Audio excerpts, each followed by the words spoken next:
Welcome to Man in America, a voice of reason in a world gone mad. I'm your host, Seth Holhouse. Right now, something absolutely significant and wild is happening in the precious metals market. Silver has gone through the moon in the past couple of days, the past couple of weeks. We're seeing something very significant happen. And gold has followed as well. But silver is really starting to break out. And we're going to be talking about what this means, because this isn't a show today on precious metals or investing. It is so much bigger than that. Because in my quest to understand what the heck happened to this world, why is it in this country of America, I look around and I see so many things just not working right, so much suffering, so much fighting, so much distraction. So much of this traces to the financial system. And as you try to understand and peel back the onion of the layers of control, you come to a place where you see that money in the financial system, in a fake, controlled financial system, that whole thing is one of the most powerful tools that the elites, the cabal, whatever you want to call them, it's one of the most powerful tools that they have to control our society. And when you understand that, and then you then start to understand the relationship of precious metals and that financial system that is a tool, a weapon to enslave the entire world in this debt-based financial system, you understand that precious metals are key to this entire system, and that what's happening right now with the breakout of these prices, with the change in the gold to silver ratio, that what's happening is signaling a massive, massive change in this financial system and in the system that is being used to control us. It's a capital rotation event. There's so much more than that, which I'll be getting into all of this and more on today's show. Before we jump in, though, a few quick notes. First off, thank you for coming and watching. If you're watching on Rumble, thank you for supporting a free speech platform. Make sure you hit that thumbs up button. Make sure you're following the channel. If you're watching on YouTube, which with this video will go on YouTube because I'm not talking about medical or those kinds of things that YouTube censors heavily, please go watch on Rumble instead. YouTube is such a controlled system. By using YouTube, you're feeding the beast system. So please go watch on Rumble or Band.video or BitChute. YouTube it's bad news. It's very bad news. Also, reminder that every show that I do is done as a podcast as well. So if you want to listen instead of watch, just go to your favorite podcast app and search for Man in America and look for the smiling guy with a beard and click subscribe on there. All right, so let's go ahead and just dive into today's show. I don't have any guests today. It's just me talking about this. Now, I've been talking about precious metals since early on in the Man in America show.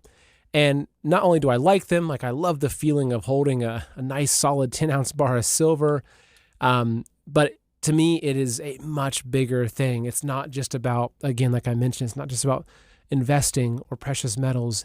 This right here, understanding this metal right here, if you understand this metal through the lens of the global financial slave system that we live in, you understand how significant this right here, and pull up this chart for you. You understand how significant this chart is right here. So this is the silver price as of yesterday. I'm recording this on Saturday, December 27th. This is December 26th, day after Christmas. In that one day, silver went up. Actually, that's showing me the 6 month. In one day, silver went up over 11%. It is now close to $80 an ounce according to the COMEX pricing, which I'll be getting into COMEX, the Shanghai Metals Exchange, and a few of these things. I'll be explaining some of the information behind this to help give you context to understand what's happening. But looking at this chart right here, this is wild. Silver at $80 an ounce. I remember when silver started really breaking out, when silver had crossed 50, only a few months ago. I mean, let's look at 1 year, okay? So let's look at this 1 year chart. I remember when silver crossed 50, right around, gosh, that was only in October. That was such a big deal for silver to cross 50. And then if you remember, it pulled back after that. It got down to say 47, 46, and a lot of people started feeling nervous. Even my mom actually, who has followed my advice consistently on precious metals, and she's been slowly just buying a little bit here, a little bit there, but she's been buying silver since $22 an ounce. And when it crossed 50, I think it was at 54, she bought a good chunk of silver on my advice, and it then dropped a couple of days after that down to say 47, 48, and I felt, okay, did I give her bad advice? I said no, because this isn't like the last time it hit 50 when it came straight back down. This is different. What's going on here? This is the system itself that's changing. The mechanisms of the price control are breaking. And so even though it felt like, oh my gosh, she paid so much at $54 an ounce, it's not doubled then since then, but it's gone up significantly since then, up to $80 an ounce. That's a huge gain. Now, this is a good thing, but it's also a scary thing, because this shows you a lot more of what's happening. So I want to first start looking at the silver manipulation, the paper market. And I'll take a step back and just give you a little bit of context for this. So there was an interview that I did with David Jensen, and it's one of my favorite interviews I've done, where he explained the LBMA. He explained how the paper manipulation works. And I'll try my best to simplify it.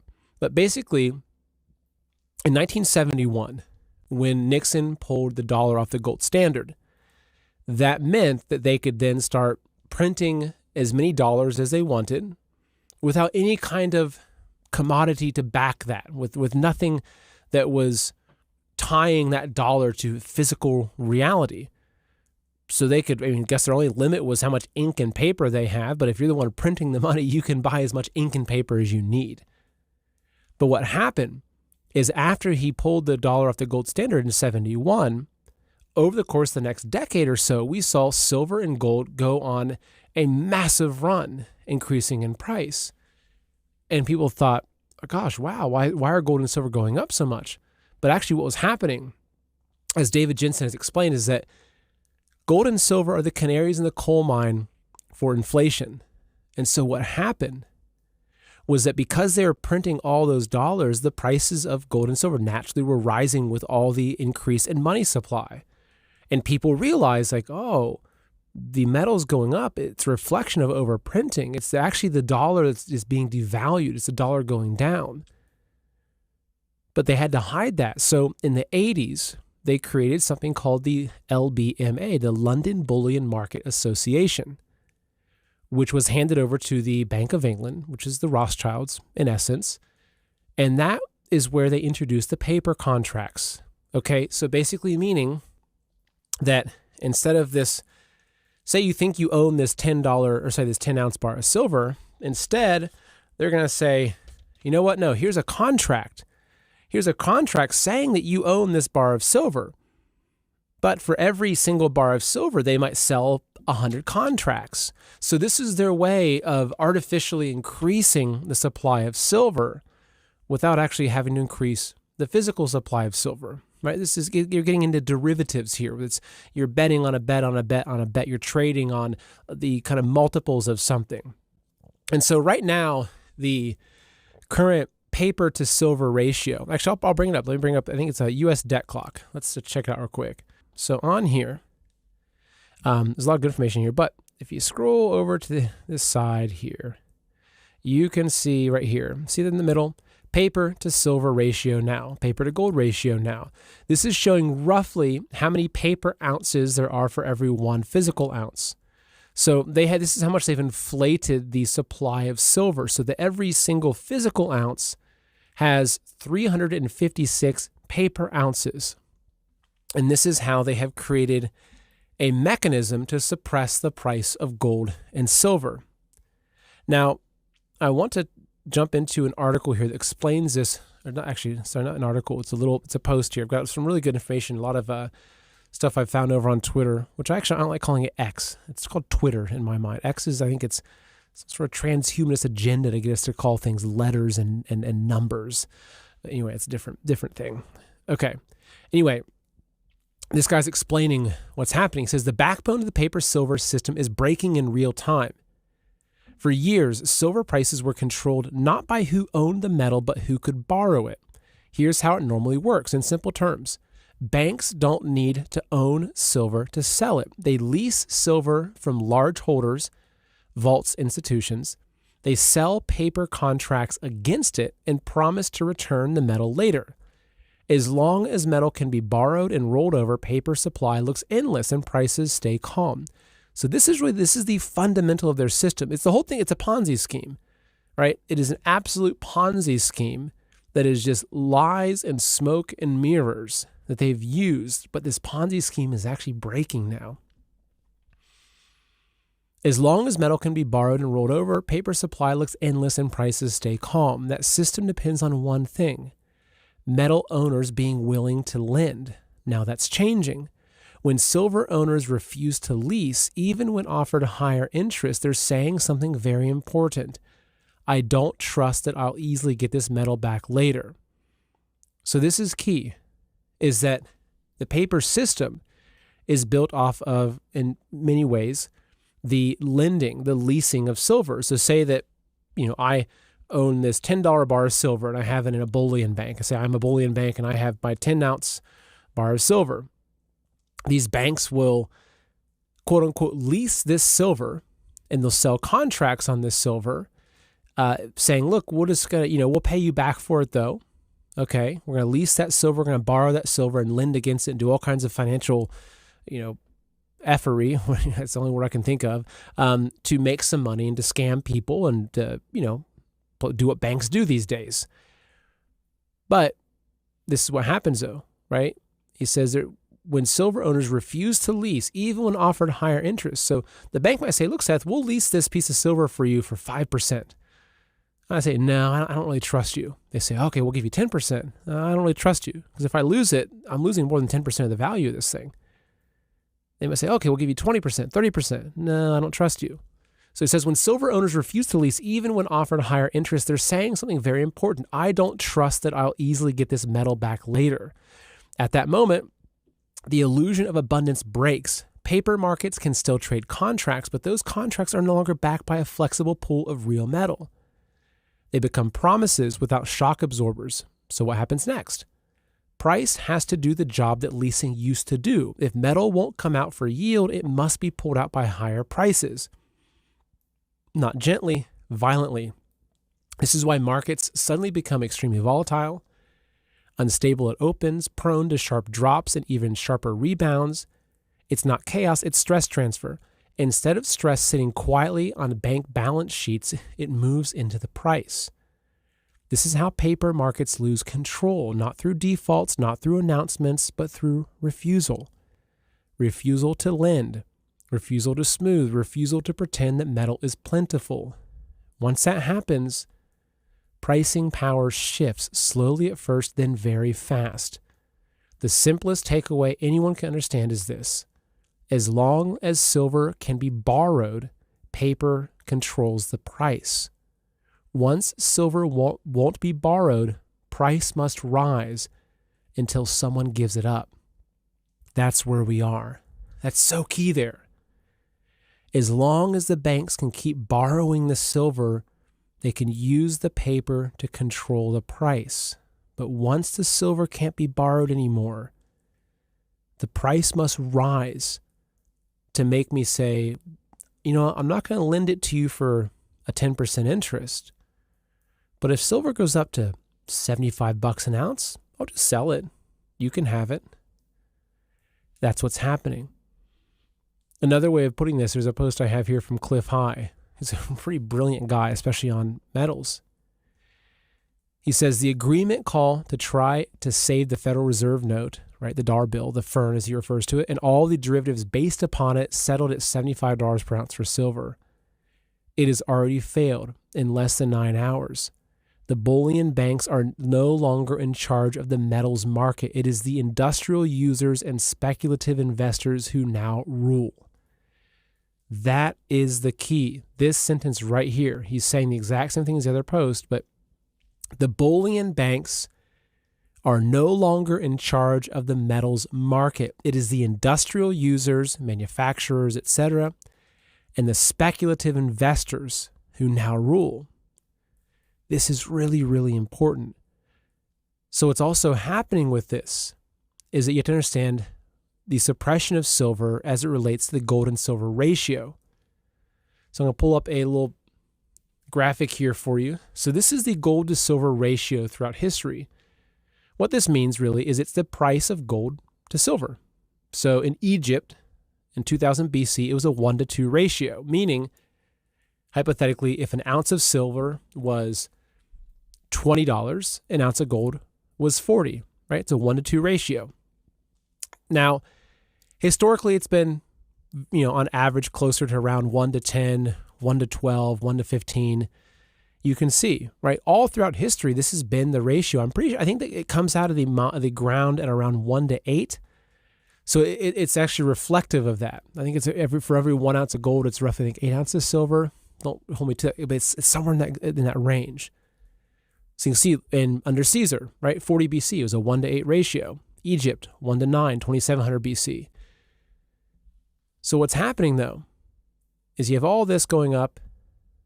1500s is 1-to-10, 1600s 1-to-12, right? As of November 30th, it was 1-to-75. Doesn't make sense.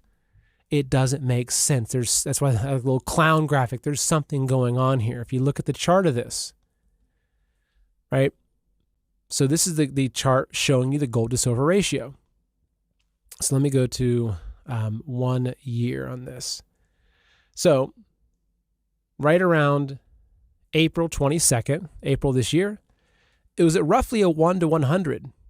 Now, I forget the exact prices. I can show you. So right around April, if it's 1-to-100, and we're looking at April, okay, let's go to 1 year. So April, I think it was around $30. Yeah. Right. So it was around $30 an ounce for silver, and it was roughly $3,000 an ounce for gold. So 1-to-100. But this is what's happening. That's breaking. So let's look where it's at. So okay, again, at April, 1-to-100. Let's look at what we've done in the last 6 months. Okay, so 6 months ago it was 1-to-90. Look at this sharp decline here. Okay, we're now dropping down to about 1-to-57. This is really significant. The fact that this ratio is changing, this is key. A lot of people have been talking about this. This is why, for the past couple of years, if anyone has ever asked me, Seth, do you recommend gold or silver? I've almost always said silver, silver, silver, silver. And I own gold, but I also, my portfolio is much more leveraged, or much more, not leveraged, but much more in silver. Why? Because one thing, looking at the ratios of gold to silver has a lot more room to move. So if gold doubles in price, silver can quadruple in price or go 10 times the price and still not be breaking the proper ratio for gold to silver. So right now with gold at nearing 5,000 an ounce, if it was a 1-to-10 ratio, that means that silver should be at 500 an ounce. This is why a lot of experts are saying that silver should be at 500 an ounce. Cliff High has famously said over and over again, 600 an ounce. A lot of people that really understand the system are saying that silver should be 500, 600, even $1,000 an ounce. People are saying that gold will get to 10,000 an ounce and silver will be 1,000 an ounce. And I happen to agree. And when you see this happening, you can make sense of it. But what's happening though, this isn't just this big change. It's not just that the paper market is breaking because people are losing confidence and they're saying, look, I would rather hold this in my hand than trust that you're going to deliver.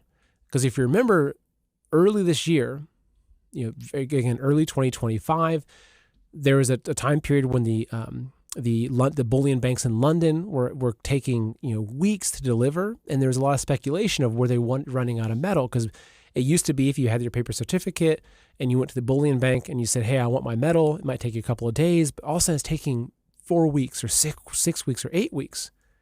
And people are saying, why is it taking so long? Are the bullion banks running out of the metal? Well, I think what we're seeing is that that's probably what was happening. But there's a much bigger thing that's going on here. And it has to do with China. So I've got another really good post to read here over on Twitter from Terrell Miles. I'm going to read this. This is very important. Pull it up for you. It says, China just broke the silver market. And this is very, very key to understanding what's happening and understanding why the paper market is breaking. In addition to the things we talked about so far, this gives you a very important context. He says, if you own silver, this is a must read. Here's what nobody is telling you about January 1st, 2026. Starting New Year's Day, China is restricting physical silver exports, not slowing them, not taxing them, restricting them. And the price action that we're seeing right now, it's not a glitch, it's a warning shot. Let me walk you through what's happening in real time, because this might be the biggest structural shift in precious metals markets we've seen in a generation. The impossible price gap. Today, when you put this post out, on Christmas Eve, Shanghai closed physical silver at $77.89 per ounce. At the exact same time, the COMEX, the Western benchmark, so COMEX means the commodity exchange, the Western benchmark for silver was trading at 72. That's a $5.66 spread. To put that in perspective, historically this gap rarely exceeds $2. Why? Because arbitrage traders instantly exploit any difference. Buy cheap in one market, sell high in another. Rinse, repeat. The gap closes in minutes. Meaning, okay, so if you could buy silver for, say, $50 an ounce at the COMEX, and you could sell it on the Shanghai silver market, you could sell over in Asia for $100 an ounce, then what you'd have is almost instantly everyone would buy all the silver in the COMEX and they'd sell it all through the Shanghai market and they would double their money. So historically, the price between the two markets has been very, very close, right? As you're saying, it's roughly $2. It rarely exceeds $2. I remember, I used to do a lot of business over in Asia in the jewelry industry. So this is, back 2010, 11, 12, I would go do, trade shows and whatnot over in Hong Kong and China and Taiwan. And I was sourcing inventory over in America and selling it over to Asia. Now, at that point, if I had silver or gold, say a gold necklace, I was pricing it, say $2,000 an ounce based upon, buying it in New York. It was worth $2,000 an ounce over in Asia, right? It's not like I could buy it in New York for $3,000 or for $2,000 and sell it for $3,000 in Asia, because that's just how commodities work, right? The price is very consistent.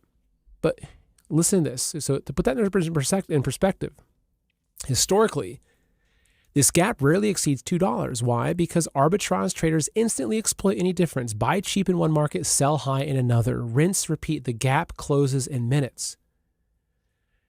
But when a $5.66 premium persists for hours on a half-day trading session, no less, which is what happened Christmas Eve, something fundamental is broken.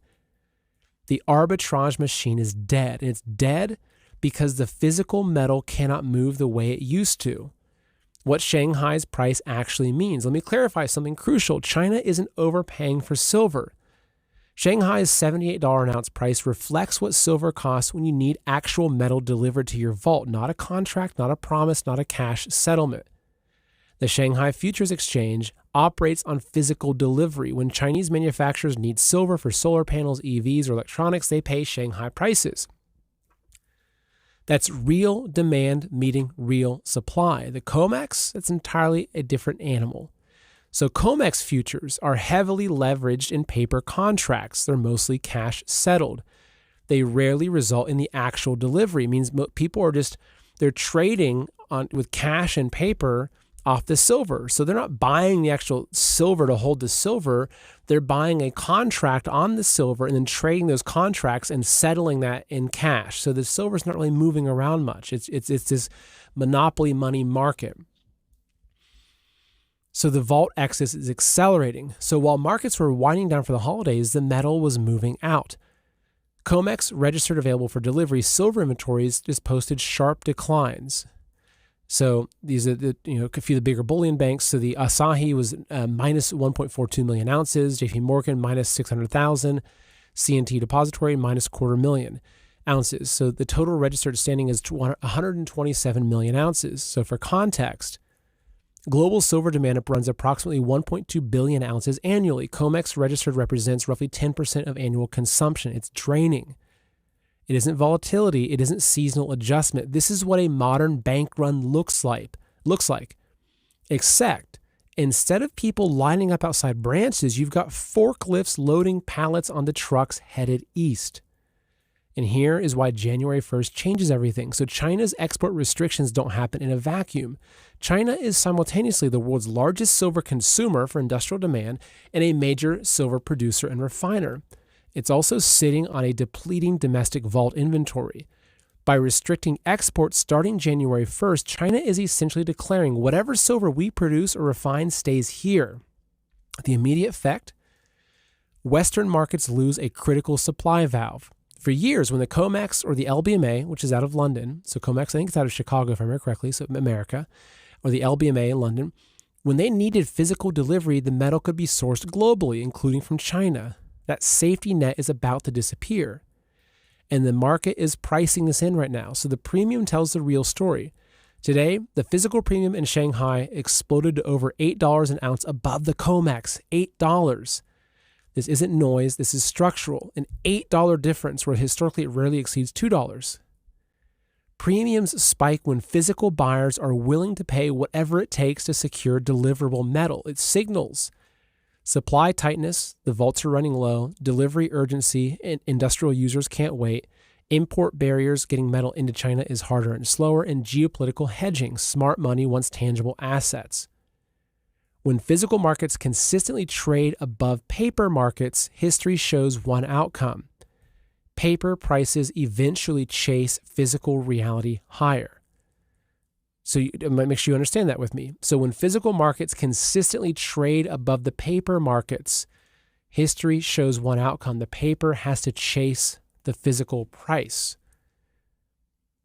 Every major commodity breakout starts this way, not with hype, but with fundamental supply demand dislocations that paper markets can't suppress anymore.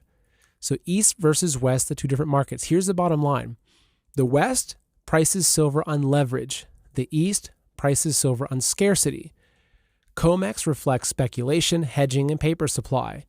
It is a derivatives market masquerading as a pricing mechanism. In my view, it's a scam. I happen to agree. Shanghai reflects real industrial demand, vault constraints, and physical delivery. And right now, the gap between these two realities is screaming one message. Physical silver is separating from paper silver. This is so important.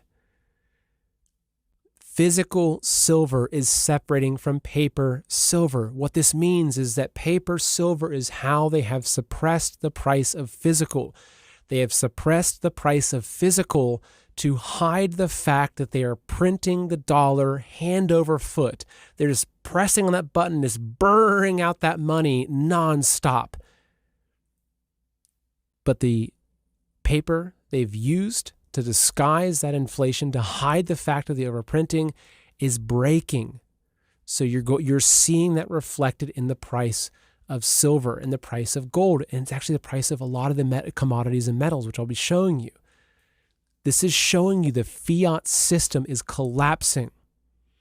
The fiat system is running its end. It's hitting the wall that happens to all fiat currencies. And that's what this really shows you. When you see these prices going up like this, that's what it shows you.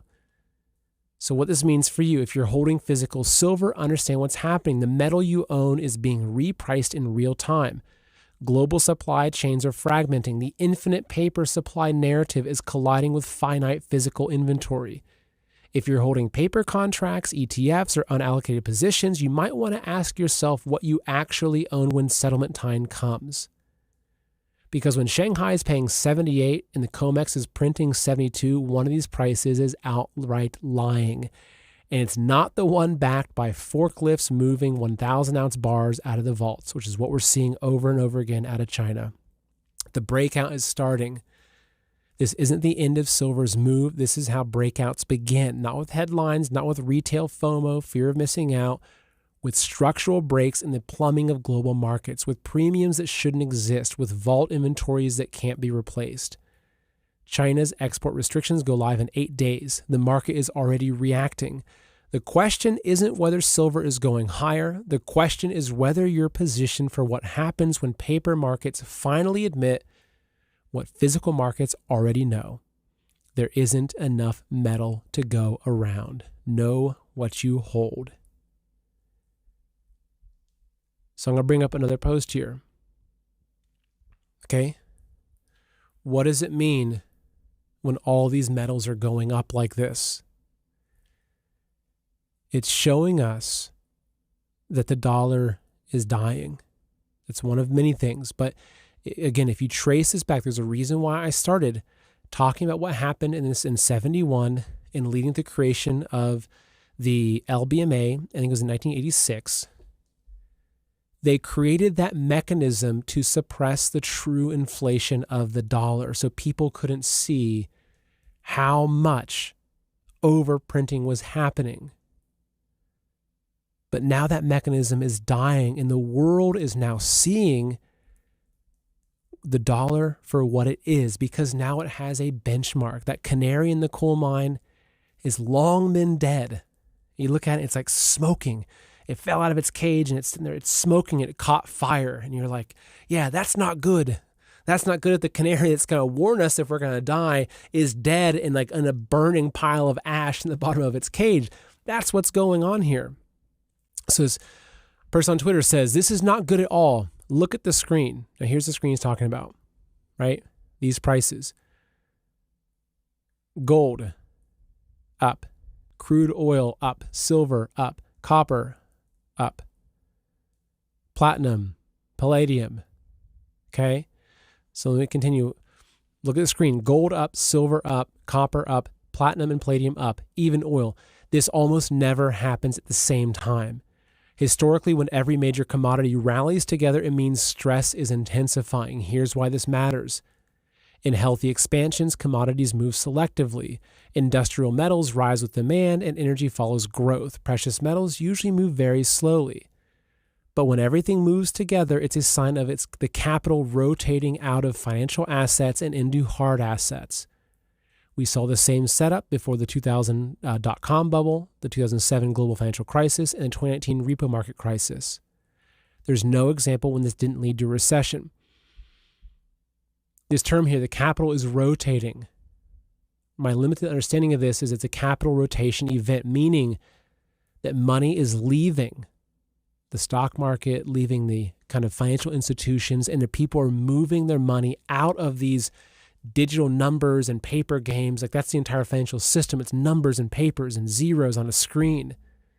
People are losing faith in that. So they're pulling their money. The capital is rotating from the imaginary world of banking and modern banking and derivatives into the real world of hard assets. And that's what you're seeing here. So I want to read a short article here. There's an interview that Greg Hunter did with Bill Holter, a.k.a. Mr. Gold. He sums up very well what's happening here. Very, very well. So I'm going to read a good chunk of this. Financial writer and precious metals expert Bill Holter, a.k.a. Mr. Gold, has been sounding the alarm of the profound risk in the financial system. At the beginning of December, he warned about the record-setting silver prices and said, quote, "It's pretty clear and pretty obvious that something behind the scenes is breaking." Whatever is breaking, he says, what is breaking is the extremely leveraged futures markets with not enough physical silver to deliver. Fast forward to the end of the month, and new record highs in gold and silver are happening every day. Mr. Gold says, quote, "They're gobbling up all the supply available because they understand this is the end of the fiat currency experiment that started August 15th of 1971. Fiats are collapsing. This is the Hunt brothers on steroids." So if you're not sure, the Hunt brothers, they famously tried to corner the silver market, and then the COMEX, they changed the rules, and you had a big crash in the silver markets. So this is something bigger, okay? He says this is the Hunt brothers on steroids because you have the entire world buying physical. The Hunt brothers got into trouble because they were buying paper contracts, and COMEX changed the rules. COMEX can change the rules when they want. It won't matter because the rest of the world is buying cash and carry. Okay, what he's saying now is that the COMEX can change the rules they want, but it doesn't matter anymore because the rest of the world is buying cash and carry. They will not accept paper contracts. They want real physical metal. So when people are, this is me talking, not him anymore. So when people are playing this paper game, they're bound by the rules of the paper game. So if you're trading in paper and you're buying in paper contracts, the COMEX controls that game. It's like you're playing Monopoly with their money, and they can change it however they want to. But people are exiting the game. Like how do you win at the game versus these elite bankers? You don't play their game. And that's what's happening. It says people will not accept paper contracts. They want real physical metal. Article continues, here's where it gets both interesting and dangerous. What happens if the short sellers cannot deliver the silver promised? Mr. Gold says, quote, people say if they can't deliver, I'm going to tell you at some point they will not be able to deliver. And when that moment happens, it's game over for the entire financial system. Silver, and I believe it will be silver that fails to deliver. Silver is the blasting cap to the gold nuclear bomb. When silver fails to deliver, meaning if you have a contract at the COMEX for 100,000 ounces of silver, and you then want that silver delivered, right? Because you put all that money into those contracts because you believe those contracts are backed by real silver. But if the COMEX cannot deliver that silver to you, if they can't get a hold of those 100,000 ounces of silver to you, that's when the whole thing breaks. And that's exactly what's happening. So he says that when silver fails to deliver, immediately there will be a pile into the COMEX gold, and they will not be able to deliver the gold. Once that happens, you will have failures of contracts that are proven fraudulent. And that's the key. They're proven fraudulent. This is a bank run. It's equivalent of a bank run, right? When that bank is only holding a 5% reserve, and you go there and you want all your money, and your neighbor does too, and your neighbor does as well, and you all go there, and collectively the bank owes you $100,000, and they come out and they say, sorry, we only have 10 grand. It's proven fraudulent. They are zeroed out and cannot perform. Then it spreads to cattle, pork bellies, grains, and you name it. This is not to mention the financials of stocks and bonds. Once you prove fraud in silver, that's going to spread to all the derivatives, and we will have a derivative meltdown. The world wants gold and silver because those are the only two monies that cannot default. This is key, is that the paper game they're playing with silver is not just silver. They're doing it on, as you mentioned, cattle, pork bellies, grains, you name it. This is why the derivatives market is it's hundreds of trillions. Like literally, the derivatives market, I think it's, last I checked, it was 300 trillion or something insane like that, maybe even more. So again, once you prove the fraud in silver, that's going to spread to all other derivatives, and we will have a derivative meltdown. The world wants gold and silver because those are the only two monies that cannot default. They'll never lose their value. They never have. They never will. They've had value since the beginning of time, basically. 5,000 years, they were still treated as money. What you're seeing in the gold and silver markets now is far from a top. This is just getting started. He says, these contracts are a zero-sum game. There's a winner and a loser. If the loser loses so big, they go belly up, then the winner becomes a loser because they can't get paid. That's the problem.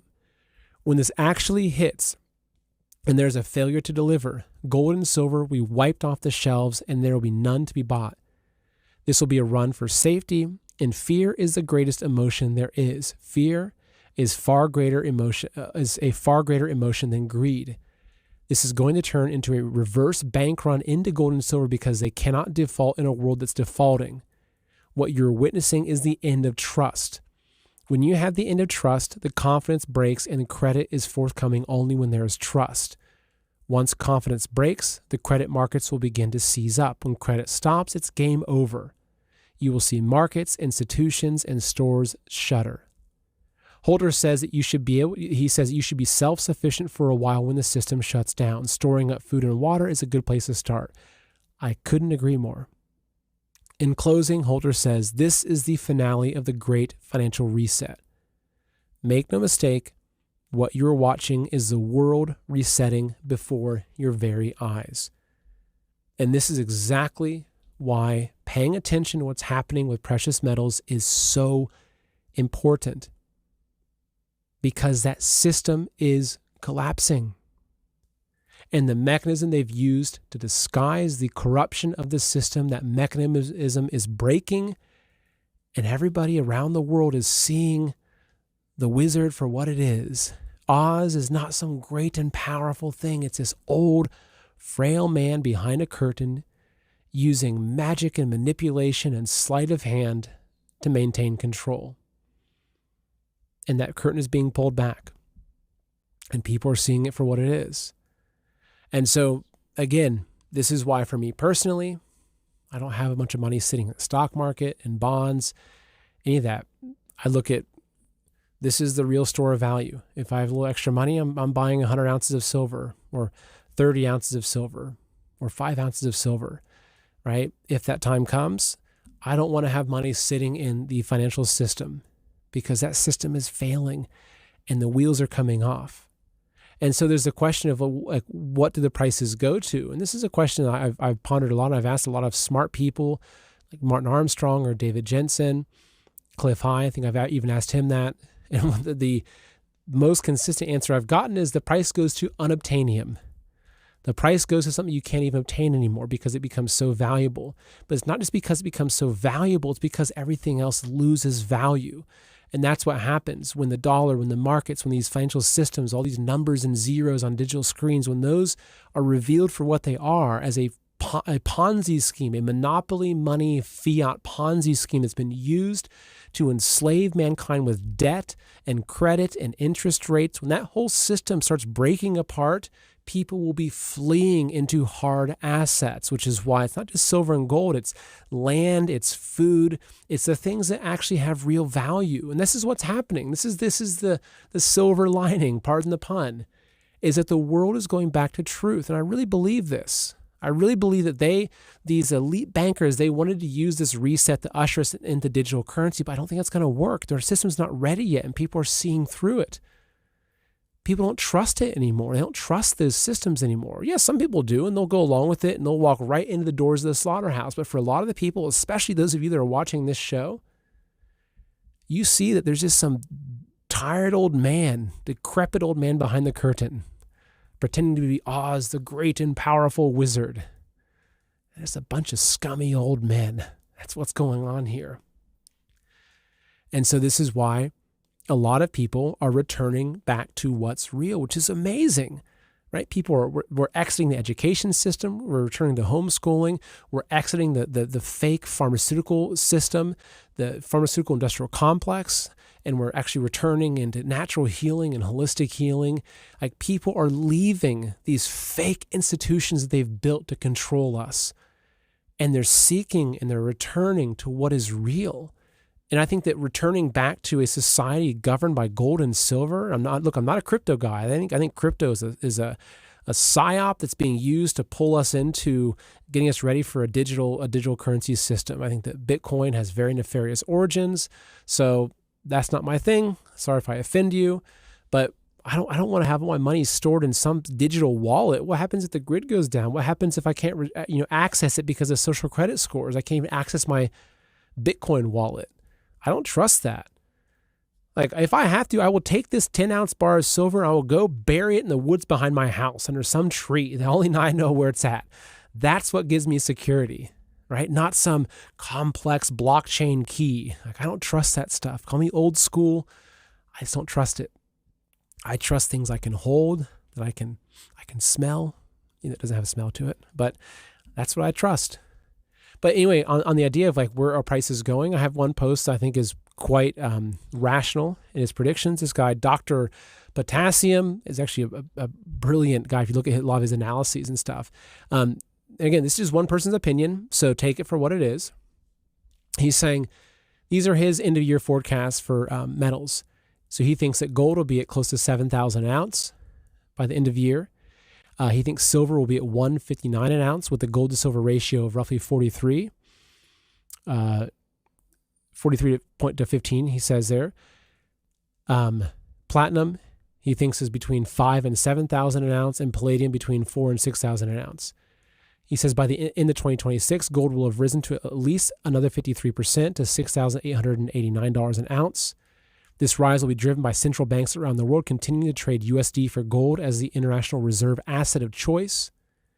He says based on its ongoing trajectory, the gold to silver ratio will be approximately 43.15 at that time. Silver, therefore, will be roughly 159 an ounce.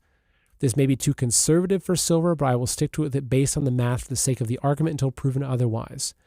And I happen to agree. I mean, look, again, I'll remind you, this is not financial advice. Do your own research. I'm not trying to convince you of anything. I'm just sharing my own opinion, the same opinion that I will share with my closest friends and family.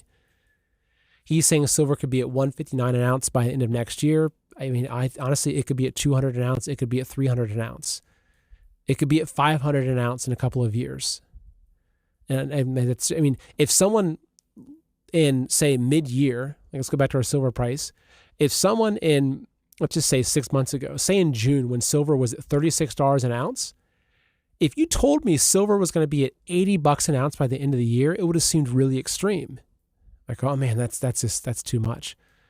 But maybe it's possible. So that's just where we are. So I mean, yeah, it could be. I think by the end of next year, silver could be at $150, $200 an ounce easily. And I've explained the reasons why. It's like, why? Well, because the system that has been suppressing the price is breaking and people are demanding physical. Not to mention all the increase in the industrial demand for AI data centers and solar, electric car batteries. You know, I think Samsung has a new silver battery that's coming out. The industrial demand for silver is just going through the roof. And at the same time, people are no longer trusting the paper contracts. They're wanting physical. So everything is pointing to the fact that it's going to keep going up. He also gets into the gold and platinum ratio, the platinum to silver ratio, et cetera. But anyway, I genuinely think that this guy has pretty reasonable conservative price estimates. I think that gold could go up much higher than that. Yeah, I think that we could see gold at 7,000, 8,000, 9,000 an ounce, maybe even 10,000 an ounce. Mate with silver, maybe we could get to that 1-to-20 ratio with say silver at say $200 an ounce, and was it silver 200 ounce? Was it anyway? I'm not going to try to do that math quickly on the fly here, but anyway, I happen to agree with this. So this is what's going on. This is why this is so significant, this information. The system is changing. And as we're heading in next year, and it's kind of wild because I just bought some more silver a couple of days ago, and I think I got it at $71 an ounce. Not a whole lot, but I was thinking, am I just crazy? Like, I go through these thought processes. Am I crazy to buy it at $71 an ounce? I thought, no, my gut tells me it's going to keep going up. I don't think I'm crazy. It's going to keep going up. And here we are only a couple of days later. It's at close to $80 an ounce. It's already up at 10% in a couple of days. And I think it's going to, and the thing is even if it's at $80 an ounce, I'm going to keep buying it.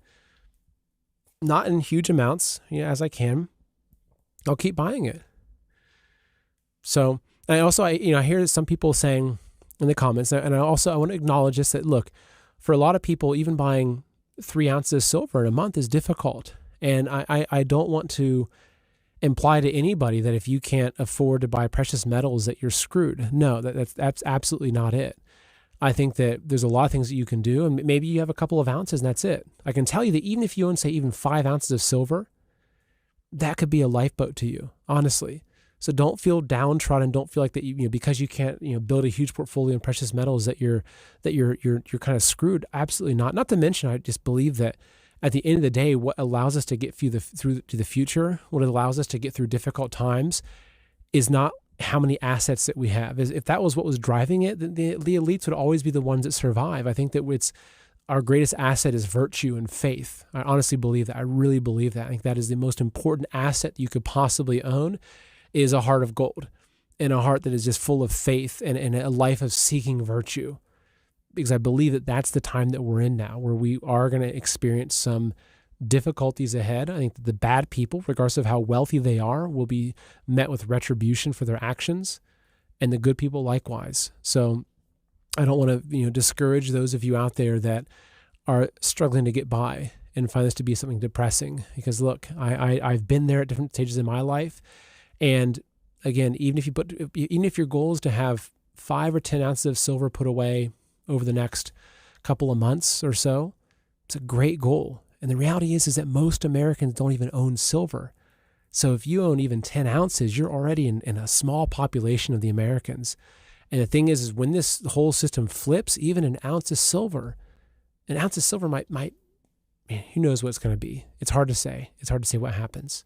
So all that being said, again, not financial advice, but the advice I give myself that I follow and I tell my friends and family, this is it. Like, you want to be sitting in silver. I'd say silver over gold, especially because I think of the potential for it to increase. I think it will increase multiples beyond what gold can increase. So if you have someone that you can trust, that's great. Be very cautious though. Like I used to have a business before I started the podcast. I had a business and I was buying over-the-counter gold and silver. Like I've always loved precious metals. Be very cautious though, because even your local coin shop may not be able to test things properly. I'm in a lot of different precious metals groups on Facebook, and I'm following what's happening. And I can see a lot of people are showing, oh my gosh, I see these pictures of like a gold bar cut open with tungsten in the middle. Or someone said he had a bunch of platinum bars that he'd bought from a local coin shop, and he posted them on Facebook in his group, and someone identified, say, hey, look, that one platinum bar does not look correct. He took it back to the local coin shop. They cut it open, and it actually wasn't. It was something else inside. So what they do is actually they take a bar for gold. They make the bar out of I think it's tungsten because it's the same weight and density. And they'll put a layer of gold over top of it. So you might still have a good amount of gold in there, but actually the core of that, probably 60, 70, 80% of that bar is actually tungsten. So that's the way that they create fakes. So just be cautious if you're buying. Be very, very cautious of who you're buying from. If you need a recommendation, right? The company that I recommend to my friends, my family is Noble Gold. Colin Plume is the owner. He's a good friend of mine. Solid guy. They have very fair pricing. They're exceptionally good at IRA and 401k transfers. If you want to pull your money, say you've got a lot of your money sitting in an IRA and you want to transfer it and have it sitting in precious metals instead of sitting in stocks and bonds and other financial instruments, they can do that in ways that you don't get hit with any penalties. They're the best that I've found in the industry at doing that. So if you're exploring this, go to goldwithseth.com, which is this website here, or just call 877-646-5347. So it's goldwithseth.com or 877-646-5347. Again, their pricing is fair. You can also just do a direct purchase. Say you want to call them up and say, look, I want to get 100 ounces of silver. They can, in a day, they can collect payment, get shipped out to you very fast, very secure. And you know that you're getting real stuff. There's a lot of fake on the market. So again, just be careful. If you're going to your local coin shop, just be careful. Because I used to be that kind of local coin shop kind of guy. And there were even things I had coming in that I wasn't sure whether they were real because I didn't have the expensive equipment that some of the other people that were using to test had. And sometimes the customer wouldn't allow me to cut the piece of gold in half to see if it's gold on the inside. So it's kind of tricky. So just make sure you're buying from someone that you trust. The links for Noble Gold I'll put into the show description. That we had the phone number and the website there. But I'm excited personally because I'm looking at this thing. Like I think I can see what's happening, and this is a way for me of trying to secure my wealth for my family, so I have something to pass on to my kids. And that's what I view this as. I look at it as it's like the ultimate savings account. It's also good because when if I get some extra money in a month and I put it into a little bit of silver, I don't spend it. Right? I just leave it sitting there. So it's a great way of me saving and squirreling away my nuts for winter. So that's it. Thank you so much for joining me today. We've got some really exciting things happening in the new year. I can't wait to tell you about. some really exciting things. We're launching our community. I've got the book that we're still doing. We're doing some big updates to Man in America. So I'll be telling you about those things as we get into the new year. So I appreciate with your patience on these things. I know I've been slow on rolling some stuff out, like the community and the book, and I've had three deaths in the family. My dad passed in November. My uncle passed, his brother, a few weeks later. My grandfather passed like 4 weeks before, and it's just been very tumultuous. So I'm looking forward to next year and just being really settled and focused. So thank you again for watching the show. Thank you for supporting. If you enjoyed this, please share the content. Send it to your friends and family. And I try to approach this in a way that it's easy. I try to make these complex ideas like the precious metals markets and the global financial system, I try my best to break them down in ways that my simple mind can understand them. So hopefully that it's easy for you to understand as well. And again, thank you. Thank you so much for just being along with me on this journey. I'm very excited for the year ahead. Merry Christmas to you. Happy New Year. I'll still have another show or two coming up before the new year hits, but yeah, just thank you. There's a lot going on, and I'm actually really, really optimistic and excited about 2026. So look forward to walking through it with